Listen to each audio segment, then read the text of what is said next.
Hello guys, how's it going? My name is Dalaran, and recently I put up a video talking about some of the classes that I'm very hopeful when it comes to Shadowlands. There were a few classes that I wanted to highlight, and I really wanted to mostly give Blizzard the credit for some of the changes that they have made. Picking a class in World of Warcraft, especially for the next expansion, is an exciting thing, but you want to make sure you are satisfied with your decision.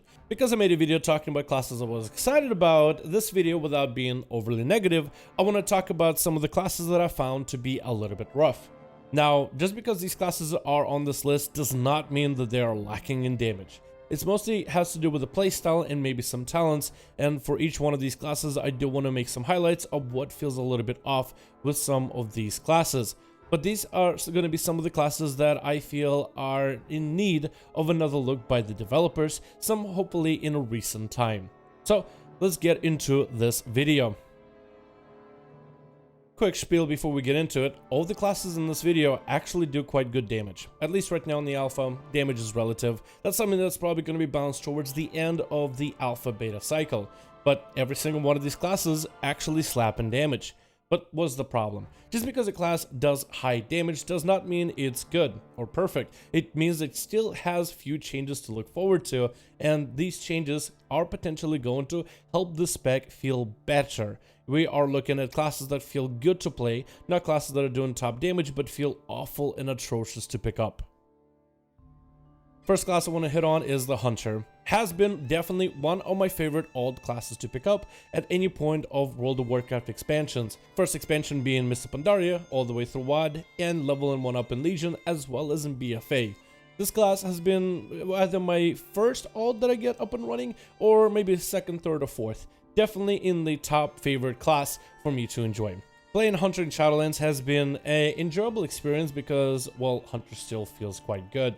If you play Beastmaster in particular, is a fairly easy spec to still pick up for a new player. So if you're someone who is going to be just getting into World of Warcraft, you will at least have one or two specs that might be up your alley, especially as you're still getting used to the game mechanics. The class itself also have gotten far more pets that you can stable, so if you're a huge fan of picking up all the different pets for you to collect in the game, then you'll be pretty happy as a pet collector. Some cool abilities like Eyes of the Beast, which still does not work, have been re-added back to the game, as well as Hunter's Mark in case you missed it.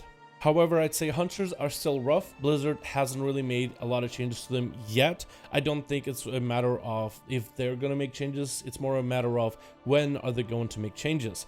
Because for the most part, they've just fixed some of their Covenant abilities, but the specs in themselves haven't really been addressed. When it comes to playing Hunter in Shadowlands, I would say one of the things that I'm not quite sure how I feel about are some of the talents. Hunters have a variety of fun talents to play with, but it feels that when messing around with all these different abilities, certain talents are definitely stronger than others. So certain builds are going to be dominant. And one of the things Hunters have is a syndrome where one talent fits all type of play, where in certain cases there's a talent that's just best for all types of situations. And I know Blizzard has been trying to buff and tune certain talents, particularly with Survival Hunter, as they've gotten very little changes going from BFA into Shadowlands, but even if you tune up or down certain talents, some of them just don't feel quite right for the specs. Blizzard has addressed this with a couple other classes by making certain talents that are almost integral to the playstyle, like Mungus Bite for Survival Hunter, base. So that's something that Blizzard can definitely do in order to create a little bit extra cohesion with the spec, because some of these talents are just kind of a best fit all type of situation, and there are very few instances where you would even switch out of things. Even with a spec like Marksman, which probably feels the best in terms of stats and pacing of the game, even that spec has a lot of talents that are kind of just dead in the water. And while yes, the spec plays just fine with almost same talents as you play in BFA, we would like to see more variety out of Hunter in general, because, well, the more variety, the more builds for us to play, and the more fun we can have with the spec. Another thing to note is Survival and Beastmaster right now feel a little bit clunky. At least I've noticed that they feel, and when I'm pressing my abilities, it just doesn't feel quite as fun or engaging. I would say maybe it's mostly because of lack of certain stats. I understand on Shadowlands, the characters we have to play with have very underwhelming haste percentages, mastery, crit, all the other stats. And someone going from BFA, even heroic gear player, is going to have much better gear than what we have currently to play with on Shadowlands for testing. However, that's not an excuse, as Blizzard has shown us with some of the other classes. simple tweaks to certain few specs, or complete re-overhauls like enhancement I've gotten, those specs have low haste, so yes, the gameplay feels slower. However, there's still cohesion and smoothness to the gameplay. Stats like haste shouldn't make the playstyle, they should enhance the playstyle. And I think certain specs of Hunter just feel like they kind of rely maybe too heavily on certain stats before they really start to feel good. Also, Hunter's Mark, some people have suggested, mostly in the Hunter forums, that this ability feels a little bit bloated. Now, I'm not a Hunter main, and I have no problem pressing Hunter's Mark. However, I can kind of understand the ability bloat effect. When this ability was a talent for marksman, it enhanced the damage, but without this ability, it still did 100% more damage. Now, this ability's baseline, in the trash bag, for example, you have to mark one person that'll take 5% extra damage. So that person, essentially, you do 100% damage to, the most amount of damage to, and all the other side targets you're kind of cleaving for less damage. This isn't a problem in a pure 1-on-1 situation, but it's a kind of an issue when it comes to AoE. It's an ability that's also mandatory, and it's also not really enjoyable to keep swapping this ability around if you're trying to maximize damage to a singular target.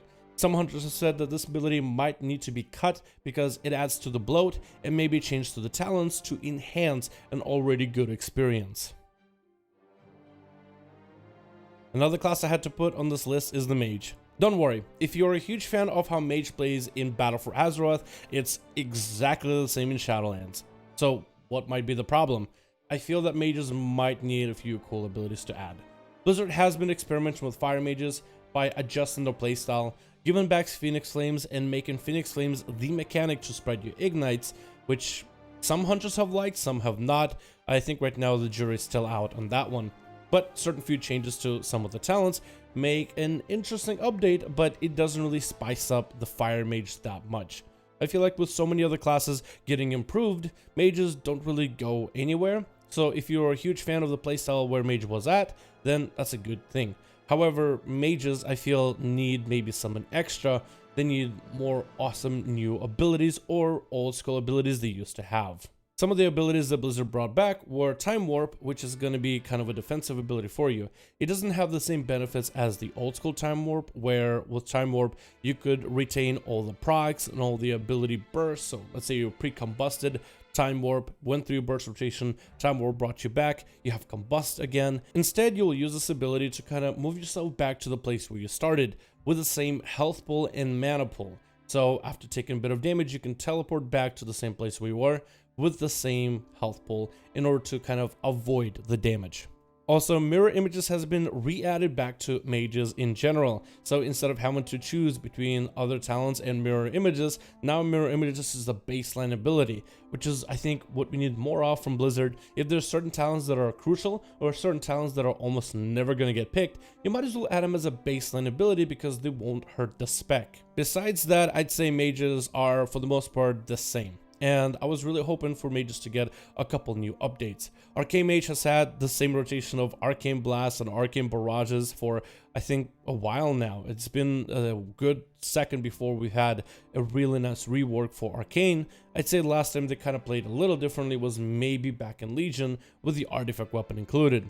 Frost Mages got pretty much redefined with the Artifact Weapon, and they've stayed exactly the same since the Artifact Weapon of Legion. Going into Battle for Azeroth and going into Shadowlands, they're staying exactly the same. I'd say Fire Mages are, again, also all about combustion, and I'd say BFA, playstyle of big mastery, big ignite bursts, define them a little bit more, but for the most part, they are all staying exactly the same. This class is on the list because I would like to see more new stuff for this class. There's a lot of cool new ideas and old school mechanics that I have missed that actually make a huge impact, like for rogues and slice and dice. For Subtlety Rogue, this is extra combo points, extra energy, and extra sustain damage, a simple ability for maintain and something else to dump your combo points into, which fits so well into the spec's playstyle. For Outlaw, and with the inclusion of poisons, now you'll want to probably run a dagger in the offhand for the most unique playstyle, where you're trying to get as many auto attacks into the enemy, which feeds you back energy because your offhand attack hits a lot more often. With a dagger, you also sink in more poisons, like as if you're an Assassination rogue, and that is a small change that really ties into the spec. For Assassination, it would be a little different. Assassination simply means more poison applications, but still it's a useful ability to manage that actually does fall into the playstyle. Something rogues used to have, and now they have baseline in this expansion that actually makes a small impact. In my opinion, mages are okay, but that's about the best way I could describe them, is they are okay. They still have shimmer, so the playstyle of being highly mobile and bouncing around, blasting arcane, frost, or fire is still going to be part of the playstyle. But with all these other classes getting all new cool abilities and setups, it's super weird not to see mages getting something awesome and cool. I mean, there's all these different spells you could do, more abilities to shatter, bigger roaring blazes to fire off, and mages simply didn't get much. I'm hoping for a fresh experience and some awesome new ideas for mages. Otherwise, if you were very happy with the way you played in BFA and you want to basically play the same BFA mage for a second expansion in a row, then I think you might enjoy mages. Another class on the list is going to be Druid. Now, I am talking about class. I'm not really talking about as much as Boomkin and Feral, but I'm leaning towards it. I've heard some rumors about Guardian Druids needing more help and needing more love, but I can't really comment past that except for what I've seen on the forums. From my experience, Restoration Druid plays quite well, and I think it's doing quite awesome in terms of the healing. I think it's still going to be a very new player friendly class for you, or spec in particular, for you to pick up if you're going to play healer. But at my time playing Feral and playing Balanced Druid, they're kind of alright. I'm more having a gripe with Balance, but maybe not as much with Feral. With Balanced Druid, I was really excited about the Eclipse mechanic, because they brought back Eclipses, and from my previous experience of Eclipses, back in Cataclysm and Mists of Pandaria when I played Balanced Druid, when Eclipses were still a thing, it was kind of enjoyable, being able to get into Solar Eclipse and fire off a bunch of nature abilities, or Lunar Eclipse and just being able to blast people in Battlegrounds using Starfire, and it was really fun to get those setups. You felt that working towards an Eclipse was definitely worth it was affecting your damage. When they brought this mechanic back to Balanced Druids in Shadowlands, I was really hoping it would help them out on the front for the damage, because when it comes to DPS only, Boomies might be a decent choice, but all the other tools they bring to the table, especially Mythic Plus dungeons, is just insane. In raids and dungeons, they can apply Innervate on a healer, giving them 10 seconds of free mana consumption. Use any abilities you want to, your mana won't have to work hard for it. In dungeons, you can drop down trees to help your tank off-tank certain enemies, or to pick up aggro while you're waiting for necrotic stacks to drop in Mythic Pluses. The silence with the AoE after your tank clumps enemies together will keep the enemies crowd controlled. Between Bash, Typhoon, and Entangling Growths, you're able to control enemies in a variety of different ways. The things that Boomkins bring to the table, besides just damage, is astronomical. And for the most part, they have been a very tanky class with good defensives, good off-healing if ever necessary, and the utility they bring is by none other. The main aspect I wanted to focus for Boomies though, when it comes to this change with Eclipses, is the damage front. I was really hoping that the Lunar Eclipse would give you a little bit of this bursty single target while empowering your Sunfire, and your Moonfire in the Lunar Eclipse would be a great single target while also giving you great cleave, because Boomkins right now on Battle for Azeroth I feel like are too reliant on big cooldowns and procs for Incarnation. With Shadowlands coming around and Boomies getting these features, it feels kind of clunky, and the playstyle just doesn't feel like it's worth the effort, because the damage just doesn't feel nearly that high, at least from the damage bonuses that you gain. So when it comes to playing the Eclipses, you're forced into one Eclipse or another. You have to choose at the very beginning whether you want to go into Lunar Eclipse or Solar. Lunar gives you more cast-based abilities to do AoE cleave damage while buffing up your Moonfire dot. And going into Solar Eclipse gives you Wrath that you can spam to do good single target damage while putting an AoE dot on enemies. So if you are in a Mythic Plus dungeon and you choose to go into Lunar Eclipse to cleave enemies at the very beginning before a boss fight, the next trash pack you're kind of forced to go into nature. Your thought process as a Balanced Druid is, okay, well the game is making me go into Lunar where I get the most value, then I'll go into Solar, but at least my single target should be good in Solar. Maybe you can find the strongest enemy in the trash pack and focus them down. And the damage, at least compared to the other guys in my dungeon group, just doesn't feel as impactful. I'm not really seeing the enemy's damage, no matter how hard I focus them down. Single target just doesn't really get reduced nearly as much as I would want it. Same thing reversal, but that for like a boss fight where you have to go into Lunar. You're kind of just trying to make sure you refresh a Moonfire in Lunar so you can have a good snapshot of dot, but otherwise you just press in Lunar Strike just because the game says you have to. Then we have Star Surges, and Star Surges do astral damage, and with Balanced Druid in Shadowlands, whenever you are in an eclipse, your nature damage is increased, and if you are in another eclipse, your arcane damage is increased. Star Surge is astral damage, so it's nature and arcane. So as long as one of the eclipses is present, this ability does more damage. Same thing goes for Starfall, but we'll talk about it in a second. So Star Surge usually would be used as soon as you have it. Just use it for damage. But in Shadowlands, you would use it to also extend an eclipse. So at the very beginning as a Balanced Druid, you do not want to press cooldowns for anything. You don't want to press Star Surge at all. You want to dot up your enemies, go into an eclipse, get into eclipse, and fire off as many Star Surges while you're inside of that eclipse to gain the damage value, but also to prolong your time in that eclipse. It's not a bad playstyle, but I find it a little bit constrictive. I enjoyed Star Surge when you can use it anytime you wanted to for the burst damage when you need it.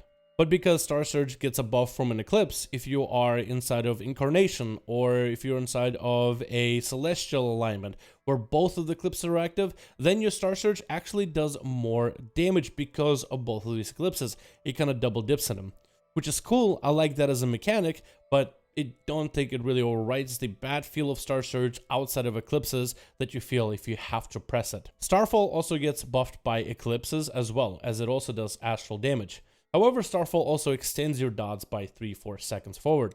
Sometimes I found myself dotting up enemies and then hoping I can Starfall in order to extend my dots just a hair longer while I'm doing good AoE damage, but if I'm not inside of an eclipse, I want to hold off my Starfall until I get an eclipse. By the time I get an eclipse, I need to redot enemies because the dots are about to fall off. So it always felt like I'm playing catch up with myself, and maybe with higher haste numbers this would be a lot easier, but I always found it kind of awkward to play.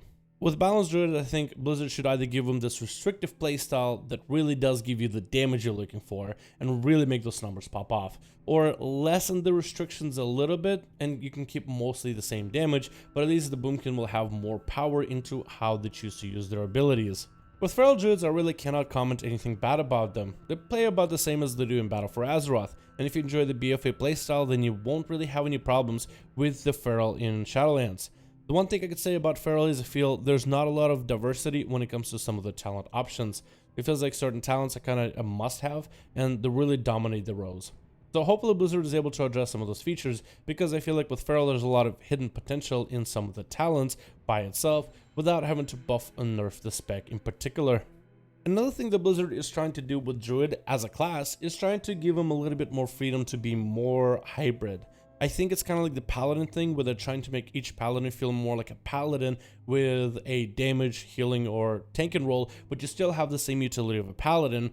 With Druids gaining all these hybrid-based abilities, and even certain Covenant abilities really feeding into the hybridness of the class, I just feel like it's not working out nearly as well. I love the whole ability of being more hybrid, you know, for a Feral Druid to actually have some off-healing potential instead of dungeons or raids, and have some real strong heals, but that might be something that Blizzard just might have to balance in future patches. The last class on this list I'm gonna put is the Priest. Mostly for the Shadow Priest, if I'm honest, because they're still rough. I actually made a video recently about Shadow Priest and the new 2 Variant Plague that get added into the alpha, so you guys should definitely check out that video when you get a chance. But for the other 2 specs of Discipline and Holy, it's still really hard to figure out if any of the healers are bad. I think what Blizzard has done so far for the most part, especially in casual content, you could play any healer just fine.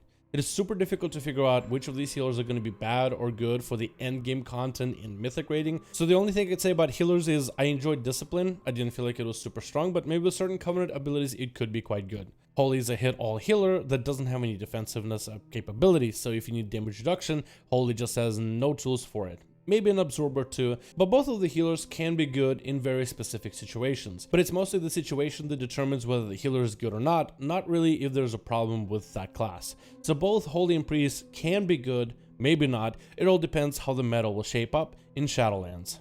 But yes, Shadow Priests, they're still a little bit rough. I feel like they are trying to figure out ways around the spec of Shadow, but adding abilities that are kind of going against the playstyle is not the best way. I think what Blizzard needs to do, they need to find a way to marry the playstyle of Devouring Plague and damage over time and building up insanity with also going into void form and doing the most amount of damage, and find a way to weave Devouring Plague into the playstyle so it kind of shakes hands rather than tries to tear itself apart. Definitely still rough, and definitely something worth being a little bit concerned about, especially with how strong Shadow Priest has been in Legion as well as in Battle for Azeroth. I think they definitely could be good, Blizzard just needs to figure out what they want to do with Shadow Priest.